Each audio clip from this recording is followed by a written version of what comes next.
šodien es pastāstīšu par sēdēšanas pozīciju uz motocikla stāvēšanu kājās, Šiandien aš papasakosiu apie sėdėjimo poziciją ant motociklo, stovėjimą ant kojų ir apie visus dalykus, kurie sueina su stabdymu, sankabos spaudimu. Tai yra mano profesionalus sportininko asmeninis požiūris, bet aš nesakau, kad tai yra be abejo vienintelis ir teisingiausias. Tai yra tiesiog mano profesionalaus sportininko patarimas. Profesionālu sportista ieteikums. Sākšu ar stūris Pradėsiu vairo poziciją. Taigi iš principo, mano asmeninis požiūris yra toks, kad man kaip sportininkui yra patogiau, kad vairo pozicija yra nedaug žemesnė, tai yra, kad būtų aišku, beveik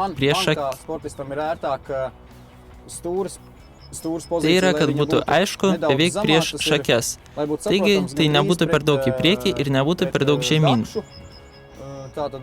Dar pats svarbiausias, kad kiekvienas sportininkas reguliuoja vairą pagal tai, kaip jam, tarkim, važiuojant, vairas nesiremtų į kelėną posūkyje.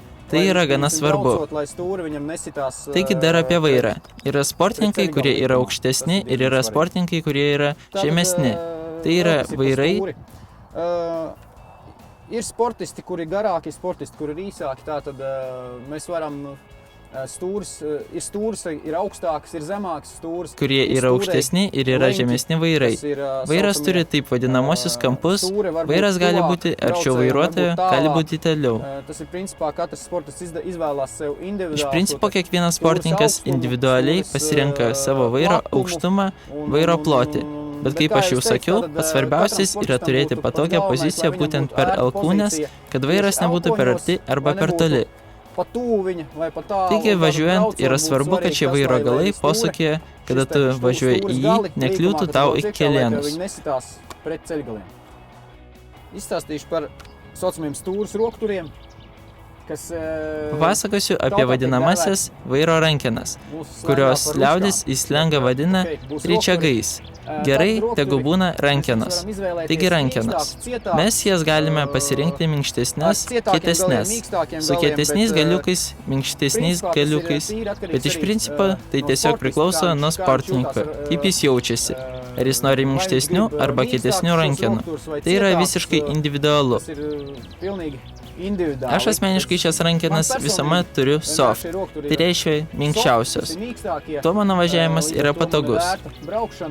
Ir šiuos vadinamosius griovelius, kurie randasi ant rankenų, aš visuomet nusikerpu. Yra galimybė gauti taip pat be šių griovelių, bet tai taip pat yra visiškai individualu, kaip kai kuriam. Taigi pasirinkimas yra didelis ir platus. Kita pozicija, kurią mes paliesim, yra sankabos svirtis. Liaudis ją vadina sankabos ričiagas, bet tegu būna teisingai, sakysim sankabos svirtis. Taigi pradėsim nuo reguliavimo, kurią visuomet prieš kiekvieną važiavimą arba treniravimąsi su motociklu reikia nusireguliuoti laisvąją eigą. Todėl yra nusiperkamas tokie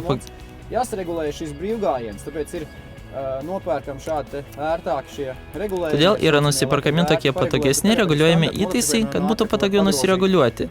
Bet dabar jau irgi su standartiniais motociklais kartu eina įtaisai, kuriuos tu gali pasukti. Yra svarbu turėti laisvąją eigą, pradedant važiuoti, kad nepradėtų slysti sankaba. Ji gali taip pat išbrinkti ir visos varžybos pasibaigia. Taigi, tai yra pirmasis esminis dalykas. Paskui kiekvienas sportininkas prisireguliuoja pagal save tas vadinamasis svirtis, kad šis aukštumas būtų kiekvienam patogesnis. Kitas dėja aukščiau, kitas žemiau. Bet iš principo ši pozicija turi būti tokia, kad tau būtų patogiau važiuoti ant kojų. Vienas pirštas, su kuriuo tu spaudi sankabą, galima spausti taip pat su šiuo pirštu ir yra taip pat sportininkai, kurie tą spaudžia su dviem pirštais. Aš asmeniškai spaudžiu su vienu pirštu, su smiliumi. Į poziciją, į kurią tu atsistoji ant kojų, pirštas turi būti trumpai išlenktas.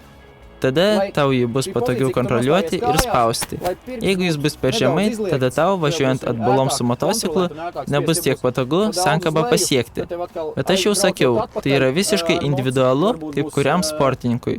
O pagal mano patirtį, man šitaip yra patogiausia.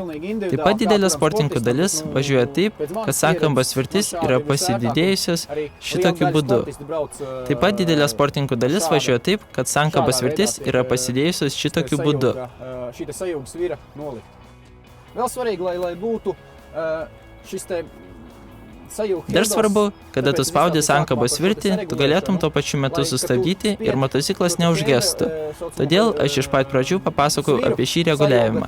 Jeigu laisvoji eiga bus per arti pirštų, tada motociklas paprastai užgesta ir viskas, tau varžybos baigtos. Pa tuvies pirkstiem klāt spiežot, tad motocikls vienkārši noslāpst un viss, un tu beidz sacensības. Nākošā pozīcija pieskārsimies bremžu svirai. Kita pozicija, kurią mes paliesim, yra stabdžių svirtis. Taip pat stabdžių svirtis turi būti sureguliuojama laisvoji eiga. Taip pat stabdžių svirtis turi būti sureguliuojama laisvoji eiga. Aš galvoju, kad taip pat didelė dalis sportininkų man prisieina individualu. Mano nuomonė yra, kad stabdžių svirtis turi taip pat turėti laisvą eigą, kad tu galėtum sukontroliuoti stabdžius. Šis stabdžių svirtis man visuomet stovės mažiausiai 2 mm žemiau, grubiai skaičiuojant 2 iki 3 mm žemiau kaip sankabos svirtis. Stabdžių svirtį galima spausti ir su šiuo pirštu smiliumi. Yra daug sportininkų, kurie jį spaudžia su šiuo pirštu. Taigi tai neturi didelio skirtumo. Tai yra visiškai individualu. Yra taip pat sportininkai, kurie tai spaudžia su 2 pirštais. Tai gali yra truputį neteisingai, bet kaip jau aš sakiau, tai yra individualu. Svarbiausia, kad nespaustų su visa ranka. Tai yra visiškai netaisyklingai. Tas ir varbūt nedaudz nepareizi, bet tas ir, kā es teicu, individuāli. Katrs. Galvenais, lai nespiež ar visu roku, tas ir galīgi nepareizi. Tātad par aizmugurējo bremžu sviru. Apie atbulinio stabdžių svirtį, mano patarimas yra visuomet laisvąją eigą būtent pažiūrėti, taip pat stabdžių svirčiai. Laisvoji eiga turi būti, kad tepalas nesukaistų ir neišbrinktų, ir neįstrigtų užpakalinis ratas. Būtų gerai, jeigu pozicija, kokioje svirtis randasi, kada tu pasidėjęs koją ant jos, būtų šitokia, kad jis nebūtų per aukštai arba per žemai.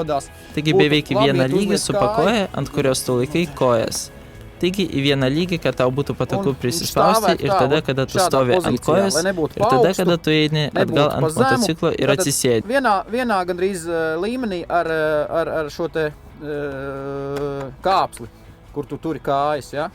Tātad vienā līmenī, lai tev būtu ērti uzspiest, gan, kad tu esi kājās, gan, kad tu aizēji atpakaļ uz motocikla, gan, kad tu apsēdies. Tātad, lai tev būtu ērti nospiest. Nākošais, par ko es pastāstīšu, ir ātruma pārslēdzēja pozīcija. Kitas dalykas, apie ką aš papasakosiu, yra pavaros perjungiklio pozicija. Kaip jį geriau pasistatyti ir kurio momentu jį reiktų perjungti. Įprastai šį dalyką elementariškiausia yra žiūrėti pagal kojos išmeras. Jeigu tavo kojų išmera yra 40 arba mažiau, jeigu tavo kojų išmera yra 43 arba mažesnė, tada pavaros perjungiklio svirtis visuomet pasilieka tokioje pačioje pozicijoje, kokioje jį pagaminta gamykloje. Tai yra šitaip, kaip jį čia stovi. Todėl, kad aš irgi turiu 43 kojos išmerą. Jeigu tavo kojos išmera yra nuo 45 arba 46 ir į viršų, jiems aš patarčiau gal pasidėti vieną dantelį aukščiau ant pavaros perjungiklio. Tada ją bus lengviau pasiekti ir lengviau įjungti. Pārslēdzēji tev būs vieglāk tikt klāt viņam un vieglāk uzslēgt. Šis yra svarbus dalykas tokiu atveju, kad kada tu važiuoji tiesiai arba prie šuolį, arba į šuolį ore ir iškrenti iš greičio ir paspaudžiant su koja svirties perjungiklį, tau neatsitiktų tokie stebuklai, kaip pavyzdžiui kulvirtis ar panašiai. Tai yra nereikalinga. Taigi teisingai prireguliuojant pagal savo kojos išmeras arba individualiai kaip tu jauti, šis yra svarbus dalykas, kad tu galėtum jaustis patogiai ant motociklo ir perjungti pavarą. Šī ir svarīga lietiņa, lai jūs varētu justies ērti uz motociklu un pārslēgt ātrumu. Sēdēšana uz motociklu. Sėdėjimas ant motociklo. Įprastai sėdim maždaug per vidurį, kad nebūtų per daug nei prie bako, nei atgal. Vidurio pozicija yra tokia, kur kiekvienas sportininkas sėdi.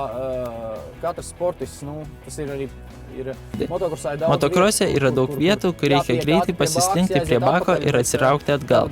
Taigi sėdim nesutiesia nugara ir ne per daug pasilenkia prie bako. Sėdėjimas yra su nedidelė kupra nugaroje, bet tai yra laikina, todėl kad nereikia patogumo. Kupris mugurā uzmest, bet tas ir tāds nosacīti, tātad, lai būtu tas ērtums, lai ir... Rankų pozicijoje, alkūnių pozīcija ne pa daudz uz priekšu, ne pa daudz uz leju, tad rekur šī te Ne per daug į priekį, ne per daug žemyn. Rankos truputį sulenktas per alkūnes, kad jomis būtų patogiau vairuoti motociklą. Taigi paties savijauta, kad nebūtų taip, kad jums pavargsta pečiai arba alkūnės išlaikymo. Nereikia perdėti, kaip jau sakiau, ne per daug į priekį, ne per daug žemyn. O štai taip. Šiaip lengviausia vairuoti motociklą. Turam tā visvieglāk vadīt motociklu. Kājās stāvēšana. Taisnās kājās stāvam, tātad... Stovėjimas ant kojų, stovim tiesiomis kojomis, vadinam kojas nelaikyti, štai taip arba štai taip. Laikam kojas maždaug viduryje, gal truputį atgal, kad kojų veiksmas nedaug amortizuotųsi. Galima nedaug sulenkti kojas, tokia pozicija. Šita kāja darbība. Tātad ar nedaudz ieliek kājas, nedaudz tāda pozīcija. Neieteikt braukt šādi, kas ir nepareizi, jo pie kļūdas jūs saņemiet vienkārši ar motociklu aizmugurējo sēdekļu daļu pa dibenu un visādi brīnumu kritieni. Nepatarčiau važiuoti štai kaip. Tai yra neteisingai, todėl kad klaidos atveju su motociklo galinė dalimi gaunat per sėdmenis ir atsiranda visokie stebuklingi nukritimai. Kol daugiau jūs galite nustovėti tiesiomis kojomis, tol patiem geriau. Patarčiau išlaikyti tiesias kojas ir po šokimo metu. Tai galėtų būti taip pat individualu pagal sportininko ūgį, bet didžioji dalis iš jų bandys stovėti ant tiesių kojų. Dar svarbu, kad motociklą galima truputį suspausti per kelius, bet to nereikėtų perdėti taip, kad jums nuo suspaudimo pavargsta kojas. Jį reikia paprastai elementāri, tātad jūs varat uz šī te laikyti. Jūs galite visuomet užlipti ant laikiklio, ant kurio stovi motociklas ir atlikti pratimus, kad būtų kontrolė trasoje.